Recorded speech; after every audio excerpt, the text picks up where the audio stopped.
Welcome to In the Loop, the podcast that threads the world of crochet into your ears. I'm Brianna, your crochet companion, here to share tips, stories, and the joy of crochet. Whether you're seasoned or just beginning to explore the world of yarn, grab your hook, a cozy spot, and open your mind. So let's get into today's episode. So in today's episode, we're going to discuss all things beginner crochet, like the stitches you need to know, tips, pros and cons, materials, everything. So first, let's introduce ourselves because this is our first episode. So first, we'll start with my guest here, Steven.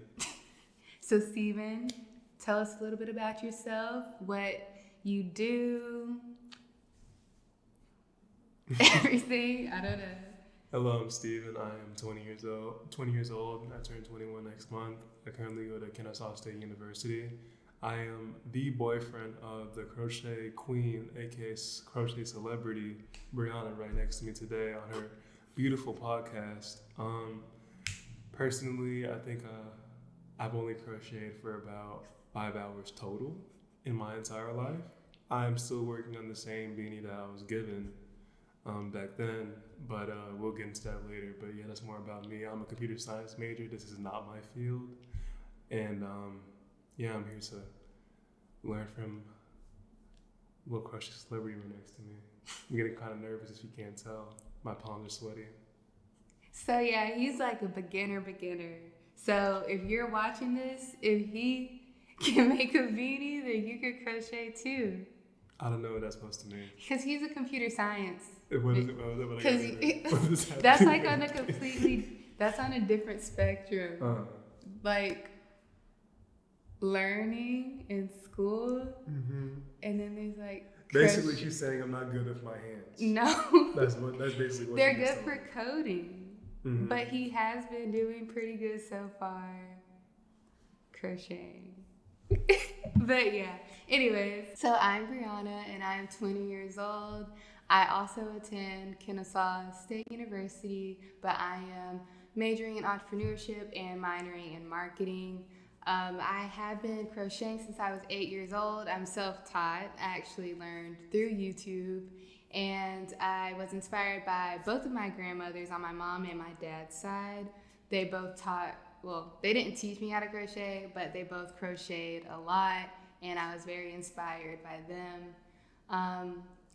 So yeah, I learned when I was 8, but I didn't do it consistently. I would do it sometimes because it would really frustrate me when I was a beginner, especially because I was 8 years old. It would literally make me cry at times.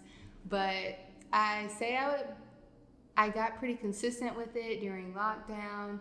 I was 17 years old at the time, and that's whenever I started posting a lot of my work on Instagram, when I started being more consistent and experimenting with my work and what I could do because I just had so much extra time on my hands. And from there, I just blew up on Instagram. Then later, I started my YouTube channel. I started making patterns. So yeah, it has been a really long process. It's been like 12 years of my life, not consistently, but yeah.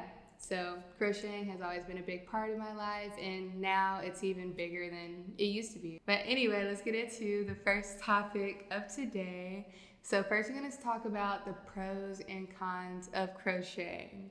So even though you've crocheted for 5 hours, what do you think is a pro or con of crocheting? For crochet, I think a pro would be, I think it's very soothing to do. I understand where people come from when they say it helps them relax and unwind through a long day. Because it's really, I feel like as someone like Brianna, who is a professional at crocheting, she doesn't think anything about crocheting unless it's like counting or something. But even for as a beginner like me, crocheting after you get a stitch done or you already know what you're doing, it's very easy to just do and just like watch something or listen to a podcast while you're doing it. And it's good to know that even though you're watching something, you can also be productive and make things that you want for yourself at the same time. It's very repetitive in my opinion, but that's what makes it soothing to do and easy. So like he said, it is something that you can do while you're watching something, I love watching shows on Netflix. So it's my favorite thing to do while I'm watching the show. So it feels like I'm being productive and not just wasting like 10 hours of my day, because technically I'm not, because I'm working, you know? And then I would also say another pro is that it helps you practice patience, because it does take hours. And if you're crocheting a lot, I feel like in any other situation in life, you can be more patient than the average person, because crocheting takes a lot of patience in general.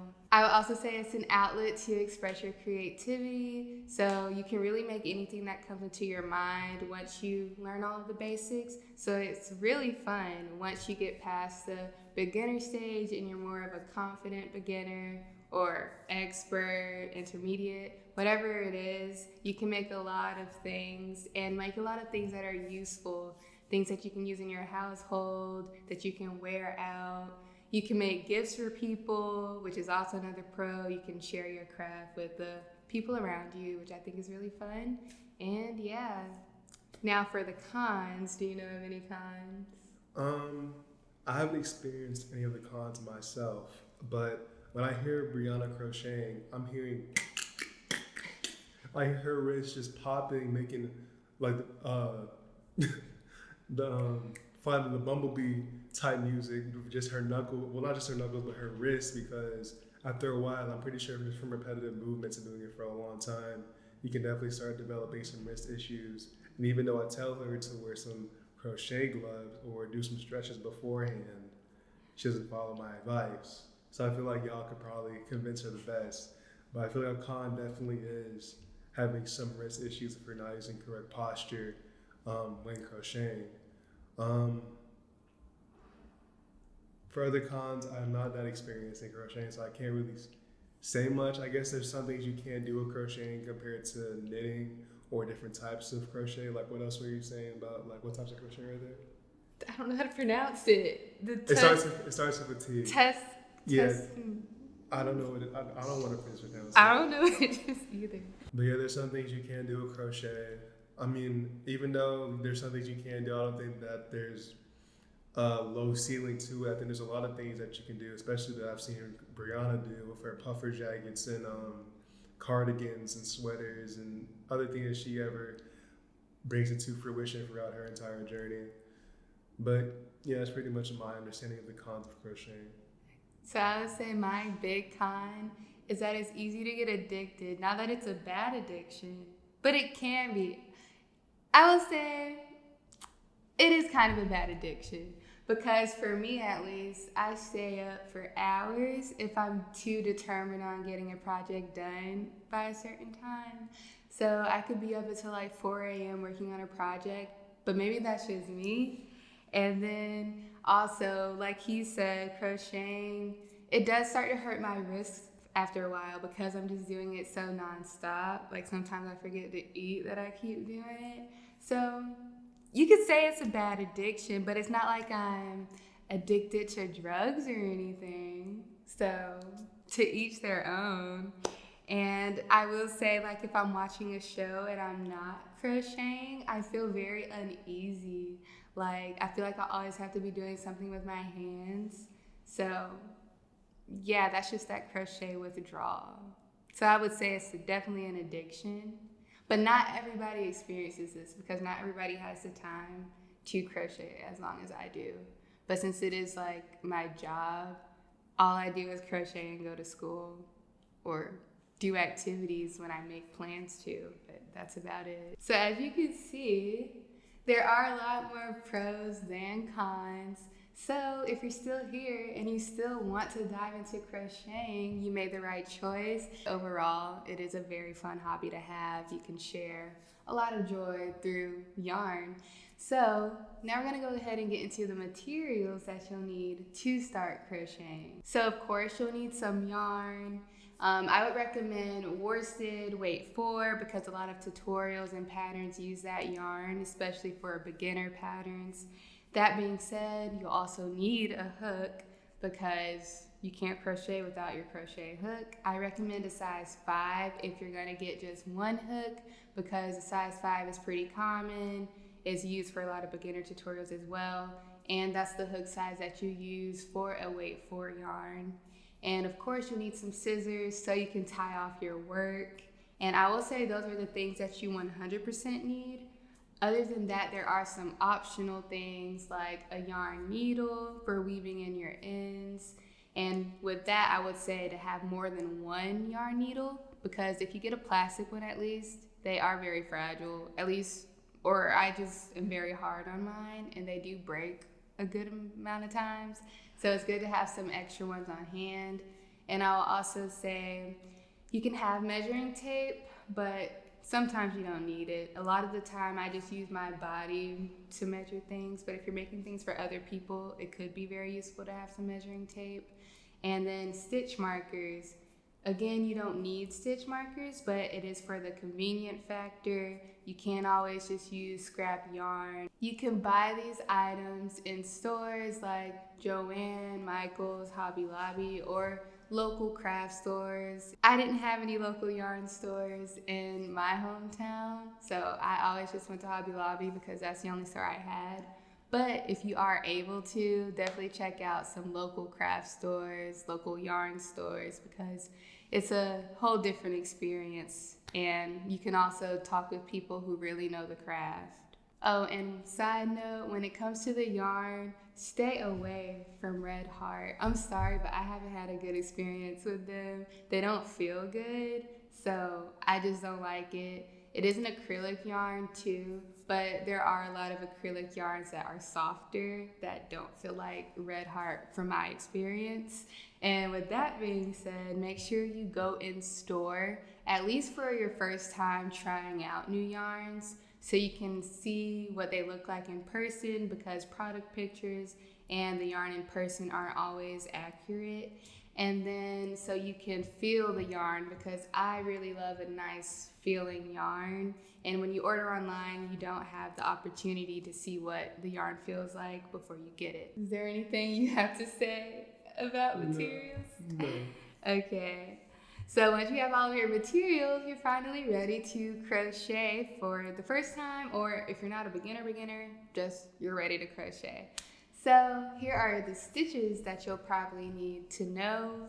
You'll need to know chains. You'll need to know how to do single crochet, half double crochet, double crochet, treble maybe, but not a lot of patterns or tutorials use the treble crochet. And then slip stitch. And magic ring is also optional, because you can also just use the chain and slip stitch to replace the magic ring once you get there. Other than that, you'll probably also need to know how to read patterns. If you want to go beyond the YouTube tutorial side and you want to have more designs that you can experiment with, pattern reading is definitely a good skill to have, and I also have a video on how to read patterns that I will also have linked down below. So what stitches do you know how to do? I can do a chain. I can do a half double crochet. I think I've double crocheted once ever on like one of your projects. Mm-hmm. I've never single crocheted, and I can sew, and that's about it. Okay. Like sew things with the together. yarn Needle, yeah.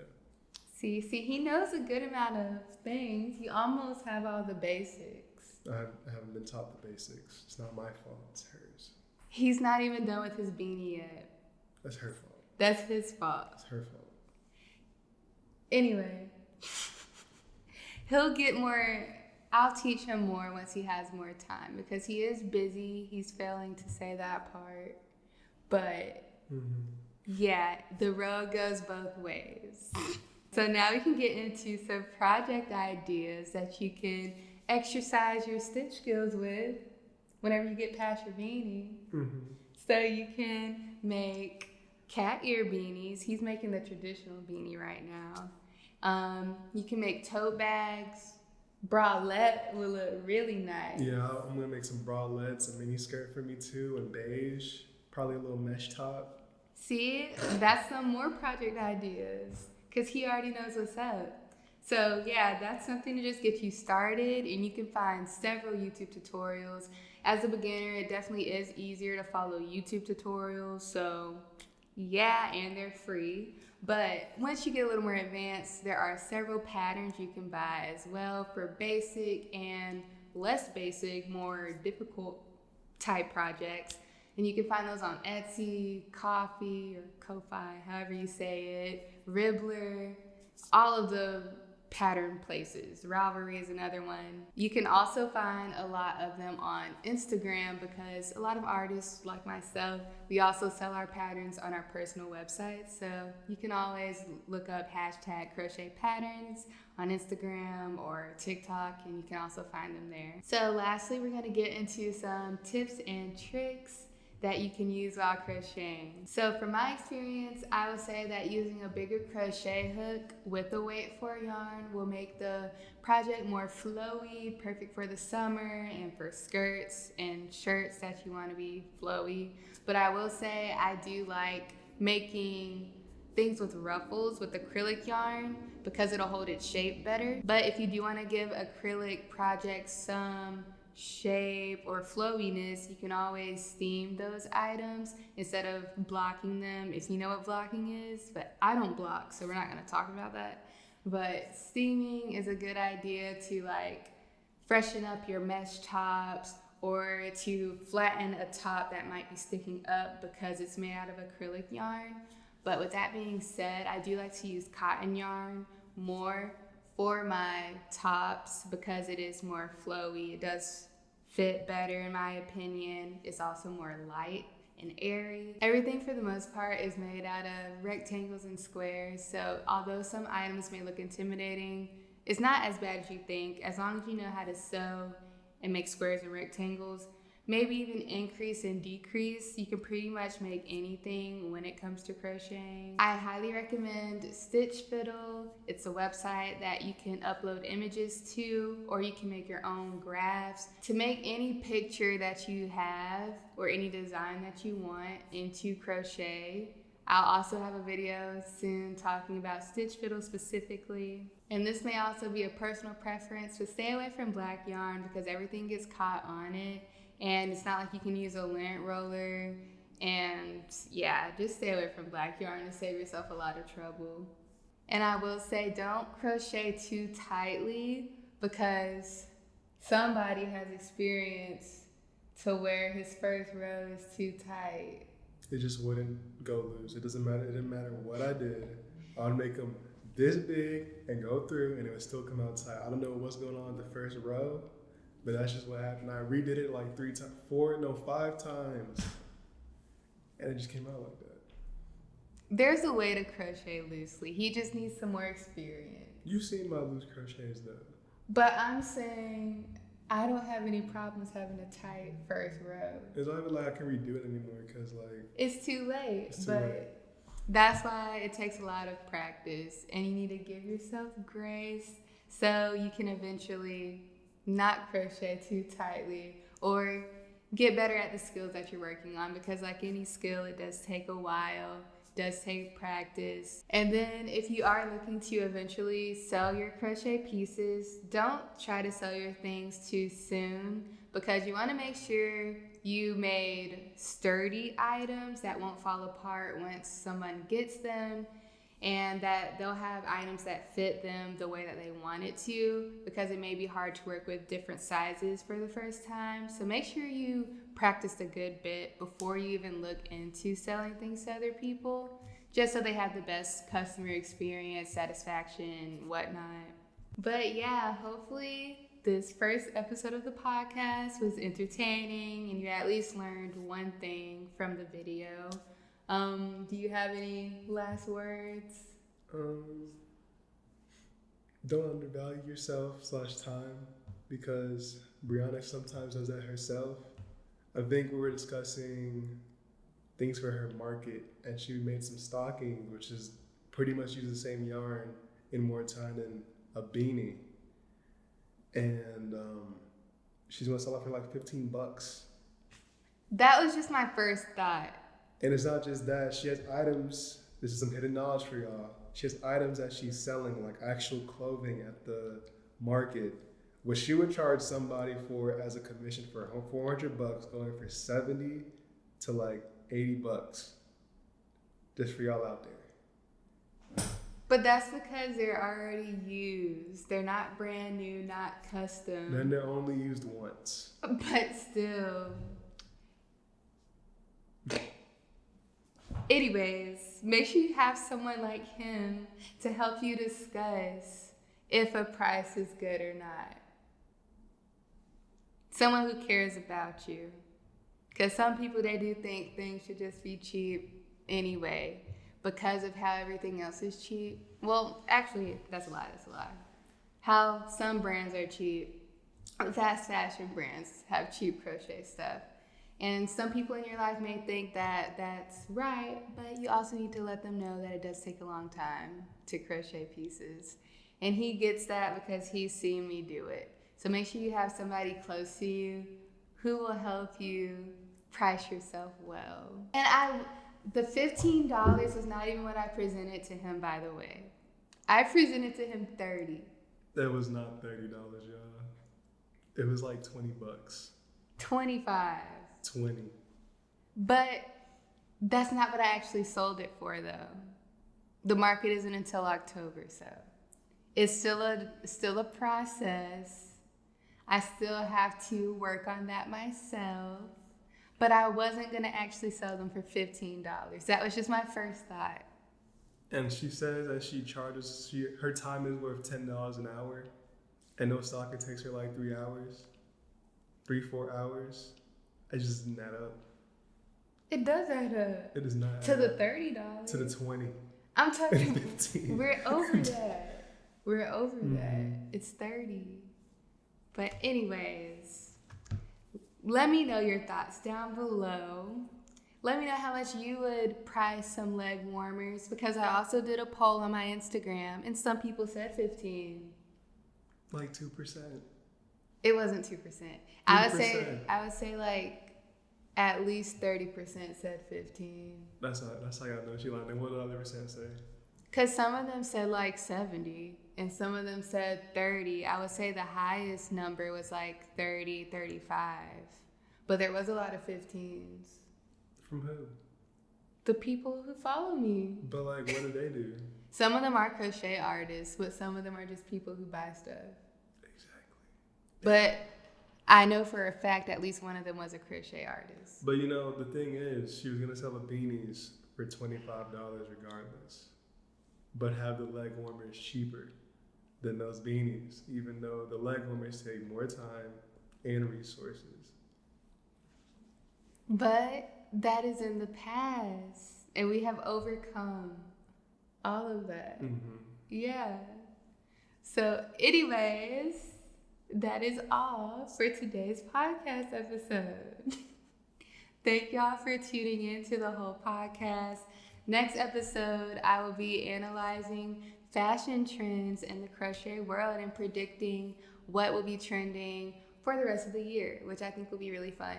So yeah, and stay tuned because I'll also have more special guests that aren't beginners, that have more experience, so we can have different insights in our podcast. Mm-hmm. So, bye. Bye.